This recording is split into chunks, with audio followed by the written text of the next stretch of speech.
Pastoral Theology 2, Lecture 7, The Counselor. Let's pray. Father in heaven, help us, as some, well, probably most here are not going to be pastors in this class right here, but Lord, they can learn the skills here about being a counselor, counseling people, leading in that regard, helping, discipling. Help our online students too, Lord, with this class, with our homiletics class, and also apologetics. Thank you for keeping us going with this, Lord. In Jesus Christ's name, amen. The Counselor. First, we have a class called Christian Counseling, and actually Christian Counseling too. Come out to our Master's College meeting, and we're only on Lecture 4 and Hour 5 now, so there's many more of those to gain insights from, or go online once it gets posted, probably in the next 6 to 10 decades. It'll be up there. Takes me a while. Real life scenarios here. Stephen is a lay leader in his church. He has a lovely wife with him, with whom he has enjoyed a close relationship. He's been very successful in his business, knowledgeable in the Scriptures, and is involved in the life of the church, and is leading Bible studies, discipling younger men. He has been close to his pastor for many years. Imagine his pastor's grief when Stephen's wife came for counseling, complaining she has found evidence Stephen has returned to the excessive drinking of his pre-conversion days. Also, she's caught him viewing pornography on the internet. Most evenings he comes home from work and sits in front of the television. Doesn't interact with his children, and he's very distant from his wife. When you stop coming to church, what's going to be your counsel? Straighten up, bud. Well, obviously something started this process of going backwards. I would not be, when you first counsel a person like this, trying to help them. You're trying to help them. So don't go, that's sin, brother! You're in sin! The guy, if he's saved, knows he's in sin. Even if he's not saved, he probably does. Well, one thing to be there for is a friend. Get him to open up. It might take some time. And find out what sent him over the edge. Something happened back then. Tyrina has a wonderful marriage, cute kids, and is a faithful worker in her church. She always seems godly and cheerful. But last week she confided in her pastor's wife that she has been struggling with emotional affairs with many men, and even some women, on internet chat rooms this past year. Whoa! She feels that her husband is going to divorce her, and that she should just commit suicide and get it all over with.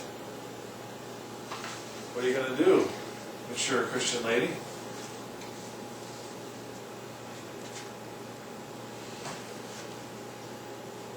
Well, you're going to love her, right? So you care. What's the most concerning part of all that? Well, threatening suicide. Yeah, so you want to kind of deal with that one. But it may be all hooked together with everything else. But it's emotional affair stuff. Well, it's not physical affairs. And women tend to do this way more than men. They'll have a romanticized, Prince Charming things. And so I don't know, I haven't been to these chat rooms, but I guess there's men on there or whoever, or it's set up where you can just have that communication you so need. And it can be an emotional affair. Just as wicked, I say, as a physical affair. Well, you're going to need to get her eventually away from these chat rooms. And you're going to need to, well, not you necessarily, but someone's going to need to get her and her husband together and kind of see, well, what's the deal here? Why are you going to these chat rooms? So I'm guessing the husband's probably not talking too much to her. Mm-hmm. And this has been going on for not just a week or two. Mm-hmm. That's the problem when you go to counsel someone as a pastor. This stuff is deeply embedded. And it just repeats with big, come up to another big explosion, climax, and here you are as a pastor. Oh, you've been a member here for 2.5 years, and I didn't know all this was going on. Oh, it's been going on for 25 years. And more than likely, you're not going to help them. Maybe just help them get through this one little crisis, but the big picture. I look at people in our church, just even right now as I pan through the crowd of those I've tried to help, and there's been little help overall. That might be majorly my fault. Hey, the Jimjanowitzes have 2 sweet teenage sons, Darren and Biff. Darren's a straight A student on the basketball team, but But Biff he's struggling in school and has only a few friends. Last week, Darren told his parents that Biff's hanging around with the goth crowd. And he thinks he's involved with drugs and sexual immorality and the occult. What are you going to do? Or are you going to go up to Biff and say, Biff, we need to talk? Biff's going to go, whatever goth people do. He's probably going, yeah, whatever. That's going to be a tough one. Well, maybe go through, what, his parents. See if you can help there. Maybe go through Darren. What would be your number one goal, maybe, with Biff? Besides, loving him. But what are you going to kind of try and do here? Get him saved? Let's say he's saved. Oh. But just look at the information. I would say he needs to not hang around the goth crowd. Well, how are you going to stop that? Well, you replace him. You get something good, or better at least, for him to hang around with, like, good teen activities. So we don't have teen activities too much going on with our church. And shame on us for not doing that, on all of us. And we've never really gotten into that. We've done well with the younger kids, but the teens, it's kind of this missing element. Well, this gets you to think about counseling. Some Bible truths for counseling here, and of course our Christian counseling class goes into much greater depth on this. The counsel of the world, of course, is based in evil. It's humanistic. It's based in atheism. You can look at the guy to the right there, with the arrow through his head, talking to this clown, psychologist, psychiatrist. Have you ever gone to one of those places? Probably won't admit it. And sat down on the couch or in the chair and have them go like this? Yeah. I've been in a psychiatrist's office several times, many times actually, when we were in Okanagan, when she interviewed people, but she wasn't like that. O generation of vipers, how can ye, being evil, speak good things? For out of the abundance of the heart the mouth speaketh. A good man out of the good treasure of the heart bringeth forth good things. And an evil man out of the evil treasure bringeth forth evil things. There's Dr. Phil and these others bring forth what? Evil things. The problem is, 80% or whatever kind of looks okay. But as you get on the surface, I should say, as you get on into their teachings, what they try and have these people do, a lot of it's totally against the Bible. So I recommend not going to a secular psychologist, psychiatrist, counselor. Beware of psychologists like Dr. Phil. Psychology, even Christian psychology, is based in humanism. And I don't know how it is now, but to get a psychology, PhD in psychology, you have to be trained in Freud and Wagner and Tanner and all these different people. And Dr. James Dobson was trained this way. I forget what secular college he went to get that. Just like a medical school, you're going to have to go through probably a non-Christian school in general to get your degree. Unless one comes out with one. Liberty University is trying to.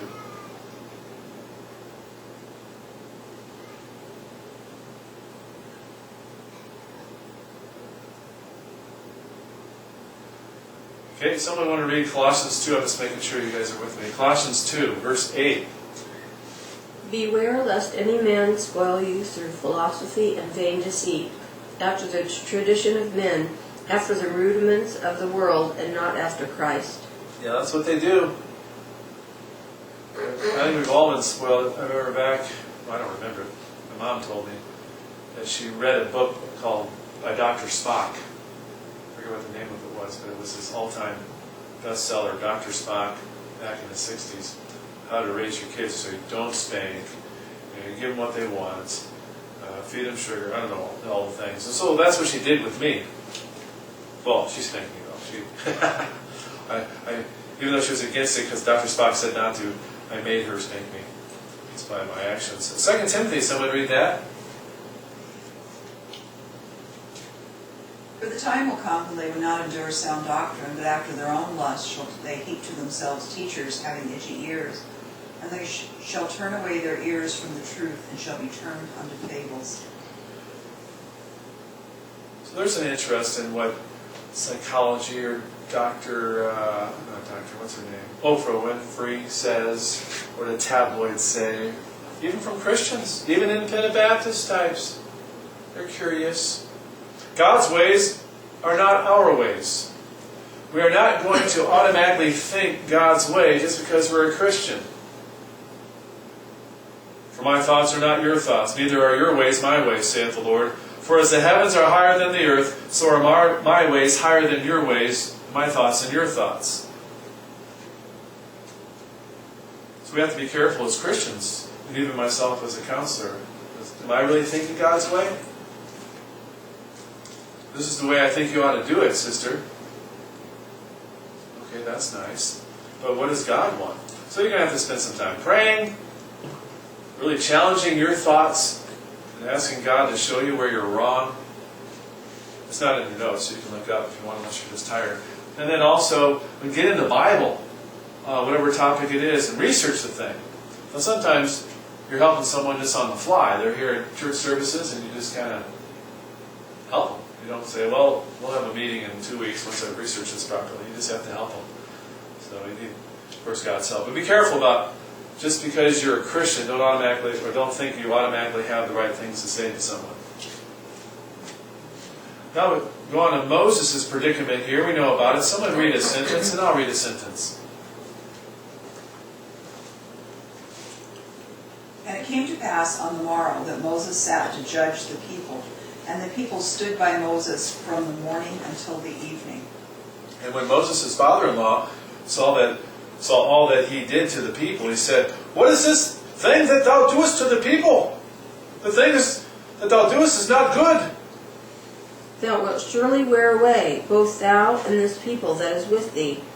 For this thing is too heavy for thee. Thou art not able to perform it thyself alone. Now, I just threw this thing in here out of the blue. So this is saying that it can be an overload, as a pastor at least, counseling people. Now, I'm not overloaded with that. But if everyone that needed counsel in our church, that I tried to give it to them and they would accept it, I would be overloaded, because it would be just about everyone. Everyone needs counsel. They've got issues. So do I. Pastors of larger churches can get burned out. Pastor Howells would counsel, 20 or more people a day through the week. 15-minute increments. Wow. So it is okay to get help as a pastor. A senior pastor of a large church, let's say 200 or more, should have other men, other pastors, deacons, wise men of the church, to help him in his counseling. So I don't go with the premise that only the senior pastor counsels people. If he's doing a good job of training, there should be lots of folks that are prepared to do reasonable counseling. First things first, Mr. Job. Are you aware that you are dusty, ashen, and wearing sackcloth? Mm-hmm.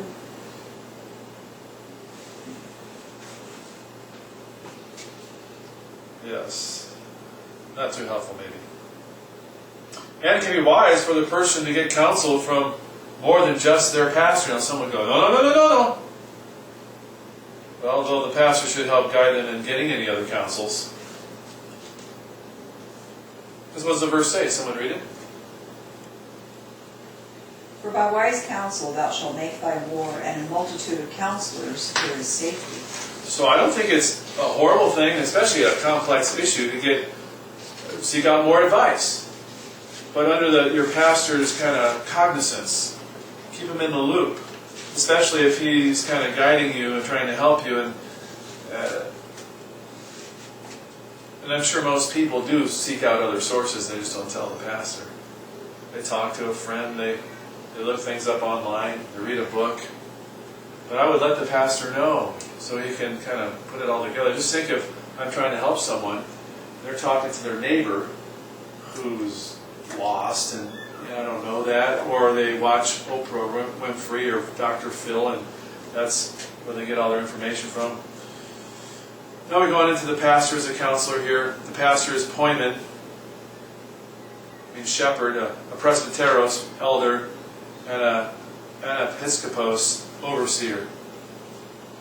He's a mature Christian whom God has placed over his people.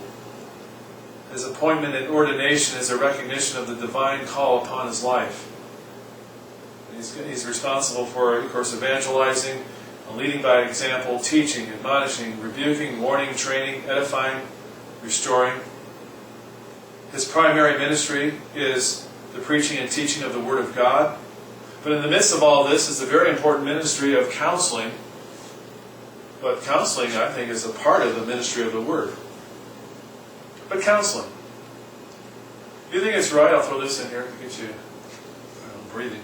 Do you think it's right for a pastor to have a counseling business on the side? No. Are you talking about for money? Yeah. I know. It's a common thing. Pastor back at Pleasant View Baptist lived in Iowa. I won't say which one, but he did that. Counseling business. I think the rule was they couldn't meet in the church's building if he was doing that. Yeah, I was going to say that. My first reaction was absolutely not, because I was tying it to the church, but I guess he wasn't doing it as a representative of a church, but just, this is what I do for a living. I don't know. Do you think it's okay for a Christian to have a counseling business and charge people to give them godly counsel? You know why I'm thinking on this? If you're trying to help someone spiritually, you better not be charging them. Or shame on you. God can bless that, I guess, if he wants, but I think he'll bless the word, but blessing the person it comes from, I doubt it. No, I don't think a pastor should do that. And actually, it's dangerous counseling people that are not part of your church. I do that when they come to me. Not that many come, but it's kind of a tricky situation. Also, we're not getting into the legal aspects of it, but just think, if you give them counsel, they're coming to you thinking you're an expert, and they follow your counsel, and something bad happens, and they're mad, and so they go after you, and there's a lawsuit against you, and blah, blah, blah, blah, blah. Who knows how that goes? Some are troubled with thoughts of incompetence when they face the strange theories and vocabulary of psychology, just like pastors, and the great variety of psychotherapies. They're like, I don't understand that stuff. They wonder whether or not they could master the subject of counseling sufficiently to be of any practical use. There is a greater problem of understanding how to counsel without the involvement of man's methods. Well, this is kind of blended together not too well. The first part here is, yes, the world of psychology, if you want to go into that, is deep and complex and foreign. So, well, don't go into that. We have somewhat touching, and I'm familiar with psychology and psychiatry, but better yet, know the Bible well. Study the Bible out well. Who cares what psychologists think? I mean, you can learn some things about human behavior, and I think that's helpful, but the Bible has all that. So study the Bible. Don't think you've got to take psychology courses to be a counselor. Don't think of a counselor as somebody with some initials after his name. Everyone who's a Christian that's growing should be counseling other less mature Christians. So, there is a problem, though, trying to figure out how to help people outside of man's methods. To be an effective counselor, one must be an expert in the use of the Word of God, for it is the greatest of therapeutic agents. Amen. The pastor is often the first and sometimes the only professional person to whom people go for comfort and counsel. Surveys prove that about 40% of the people with problems would prefer to seek out a pastor. They're not knocking down my door. Maybe they would. The pastor has the kind of ready-made atmosphere for counseling that most others do not have. So I think you would say that's true. You know, think about a pastor type. I should be able to go and talk to that man or woman and get some counsel. Probably every failure and or sin experienced by the unconverted is also experienced by God's people. The Word of God has much counsel about such things as anxiety, and we've covered that in our Christian counseling class, depression, fear, jealousy, anger, sexual sins, marriage failures, frustration and resentment. In almost every instance, these problems involve sinful behavior and irrational thinking. You look at these problems that involve that, like marital infidelity, drugs, alcohol, depression, anger issues, abuse, anxiety, confusion, major decision dilemmas, rebellious children, financial ruin, legal issues. These are common problems in our church right now. Not one person has all these, I hope not. But they're going on. The one problem, not the bigger problem, but the one problem is they don't seek help. And maybe why would that be?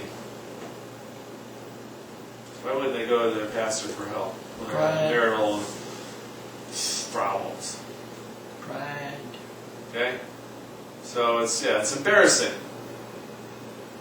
Maybe they're concerned about retribution or something. Isn't going to bring it before the church and have a big hoedown here. Yeah, pride.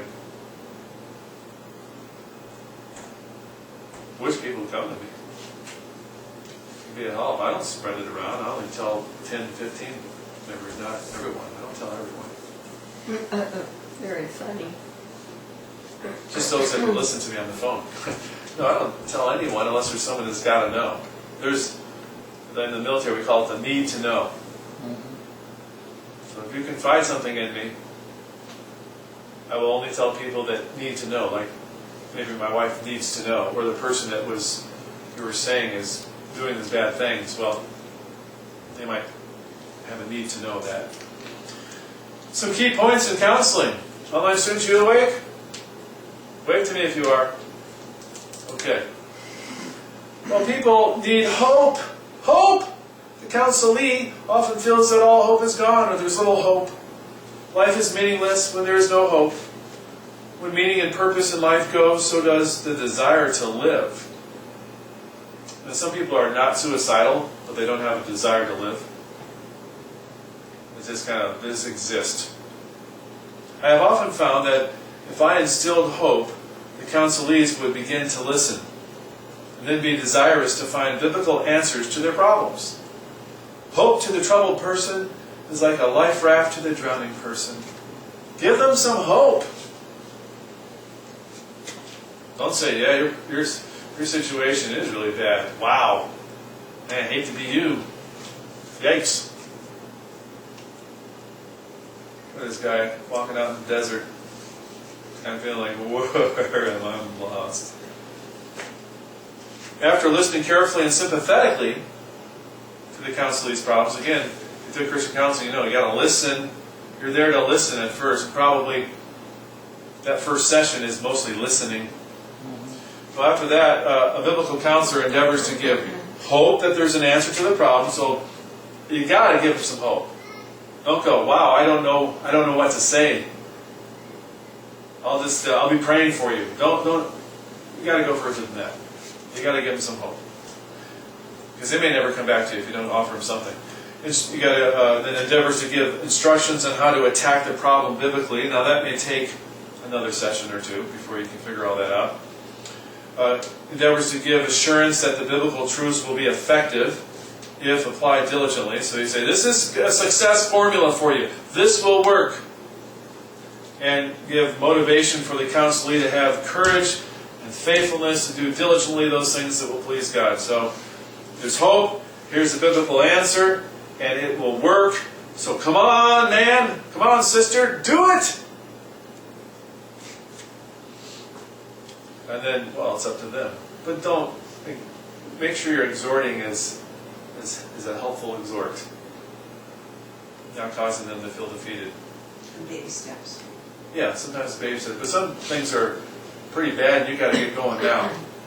Sometimes when they come to you, it's crisis! She's filed for divorce, and she's going to file for divorce. What do I do? Baby steps. Well, some things you got to go fast on this. Okay. You need to buy her a bunch of roses. That'll do it. If you, ladies, tell me, if your husband, or imagine this, did some things that really upset you bad, and the next day he said, I'm sorry, and then he shows you a dozen roses, how would that work? How would that work for you? What? She's not like that? No? Okay. No. I mean, that's nice, right? Well, If that's all he did, though, you'd say, Not that good. Okay. Anybody else? Might work the first time, You like roses?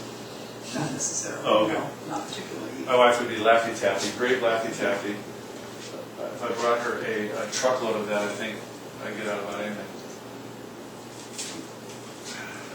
But it's hard to find that stuff. So if you find bulk great Laffy Taffy, let me know. And keep it on supply or on hand. Counseling is emotionally stressful. You counseling. You would not be a real person with real feelings if you did not hurt for others as you listen to their problems. So it's okay to cry with them, to show emotion. Though be careful how emotionally involved you become, because it just drains your life. And I will say this, and I've seen it in my wife, not that I've had to counsel her much on this, but as she's counseling ladies on the phone and their problems, you know, some folks, I'm not saying in this church, but just in general, they just drain you. You put so much into them, and you get almost nothing, or even nothing back in the long haul. Initially, you give it all you can. But we're talking about months and months and months of trying to help them. You're like, okay. So I tell her sometimes, hey, why don't you just back out of that? All right? And spending an hour every day talking to them, is it time well spent? Maybe it is. People who are really depressed are like emotional black holes. They will suck the energy right out of you. Yeah. And you do. You really almost, you have to, I mean, you can help people like that, but you've got to build kind of an emotional wall. Right. Where they will. Yeah. And also, as a counselor at least, I'm talking, again, not of a professional counselor, but when you're counseling someone and you're talking to them again and again, you're giving them assignments in a way, or here's what you need to do's, probably. And if they're not doing that at all, I would continue that. Or just every time they talk to us, just go right back to what we're at. You need to quit getting drunk. Don't buy beer anymore, or whatever the problem is. And that's what you got to do. That's why your life's a mess. So will you stop doing that? I can't really help you anymore unless you stop shooting up meth, or whatever the problem is. On the other hand, don't be too cold or callous. You don't want to appear uncaring. So show empathy, and I say, even if it's contrived, because I've done that before. In some cases, I don't really feel much empathy for them because it's pathetic what's going on. But I know they need that. So I search for some. And you try not to make it up. Okay? Try to make it genuine, but they need to see that. They need hope. And you all have done this before. You've all faked a smile. You've faked whatever to appear socially acceptable. All right. I like that picture to the right. He's yelling at it's all backwards there. Yelling into that thing backwards. Got up to his ear. Well, it's important to be a good listener. Something pastors aren't typically too good at. But they're good talkers, though. However, you will not be helping if the only thing that you do is just listen. Your friend may feel better immediately after they tell you their problems, vent everything. And each time that they rehearse it to you, they may feel better temporarily. Because isn't that what happens a lot of times? They just go over and over the same thing. I've heard that from some people. It's here we go. It's going to go down that line. There it all goes. Rehearse it all back to me.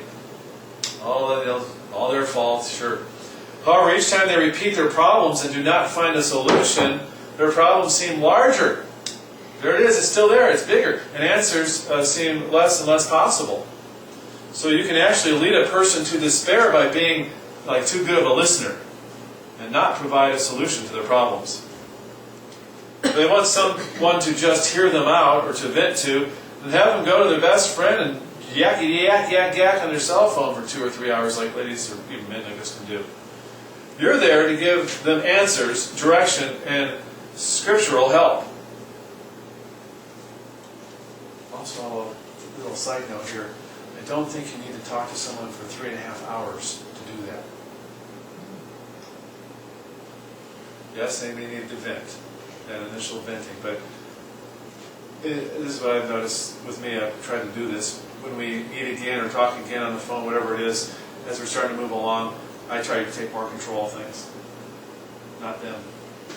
So don't let them control you. And I know with ladies, if my wife was here, I would definitely be saying this, that their therapy is talking it out. Okay, well listen, but an hour and a half of listening to someone talk it out, I don't think that's healthy for them.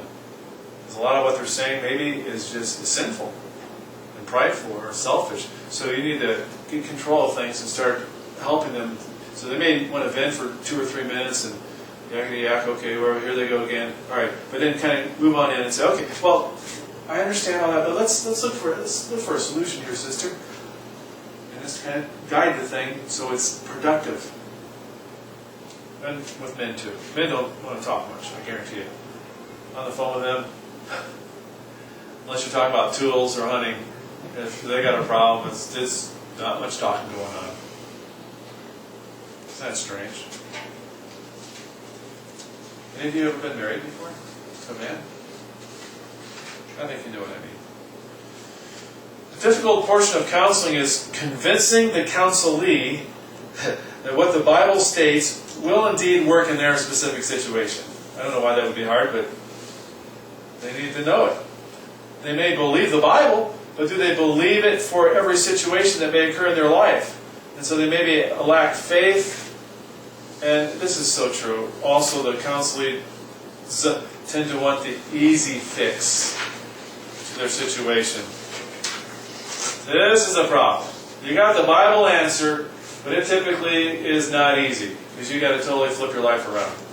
They want the easy. It's something that doesn't involve much sacrifice or effort or feeling uncomfortable or embarrassment. They just want, what's the easy fix? Is there a pill or something I can take? Read a short book?